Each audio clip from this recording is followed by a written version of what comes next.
നമ്മളുടെ മെജോറിറ്റി ആൾക്കാർക്ക് വരുന്നത് ലിറ്ററേച്ചർ അറബിക്കാണ് അല്ലേ? പക്ഷെ അത് അറബികളായിട്ട് കമ്മ്യൂണിക്കേറ്റ് ചെയ്യുന്ന സമയത്ത്, സ്പോക്കൺ അറബിക്കിലേക്ക് വരുന്ന സമയത്ത് അത് എൻറ്റയർലി ഡിഫറെൻ്റ് ആണ്. ആ ഡിഫറൻറ്റ് നിങ്ങൾക്ക് കൃത്യമായിട്ട് അവരായിട്ട് കമ്മ്യൂണിക്കേറ്റ് ചെയ്യുന്ന സമയത്ത് മനസ്സിലാകാൻ പറ്റും. ചെറിയൊരു ഉദാഹരണം നോക്കുകയാണെങ്കിൽ നമുക്ക് ഇവരോട് ചോദിക്കാം. Hello, how are you? Fine. How are you എന്നതിന് അറബിയിൽ എന്താ പറയാൻ പറ്റും? കൈഫൽ ഹാൽ. എന്ത് പറയാൻ പറ്റും? നിങ്ങൾക്ക് കാണാൻ പറ്റും എല്ലാവരും പറയുന്നത് കൈഫൽ ഹാൽ എന്നുള്ളതാണ്. ഇത് കറക്റ്റ് ലിറ്ററേച്ചർ അറബിക്കാണ്. എന്നാൽ കൈഫൽ ഹാൽ അല്ലാത്ത എന്തെങ്കിലും പദം പറയാൻ പറ്റും? ഷുഹ്ബാറക്. ഓക്കെ, ഷൂ അഖ്ബാറക് എന്നാണ് നമ്മൾ പ്രൊനൗൺസ് ചെയ്യുന്ന സമയത്ത് കമ്പൈൻ ചെയ്ത് പറയും ഷുഹ്ബാറക്. ഓക്കെ, ഇനി നമുക്ക് വേറെ ആരോടും ചോദിക്കാം. ഇവിടെ ഒരാൾ നിൽക്കുന്നുണ്ട്, ഇയാളോട് ചോദിക്കാം.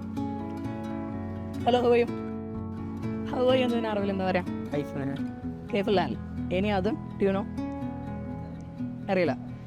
അപ്പോൾ പല ആളുകൾക്കും അറിയുന്നത് കൈഫൽ ഹാൽ എന്നുള്ളതാണ്. ഇത് ഒരുപാട് ആൾട്ടർനേറ്റീവ് ആയിട്ടുള്ള പദങ്ങൾ സ്പോക്കൺ അറബിക്കിലുണ്ട്. ഓക്കെ, ഒന്നാമത് ഏഷ് ഹാൽക്ക് എന്ന് പറയാം, ഷൂ അഖ്ബാർക്ക് എന്ന് പറയാം, ഷ്ലൂനക്ക് എന്ന് പറയാം. ഓക്കെ, ഇതുപോലെയുള്ള യൂസ്ഫുൾ വീഡിയോസിനെ അറബിക് ലാംഗ്വേജ് എൻ്റെ പേജ് ഫോളോ ചെയ്യും.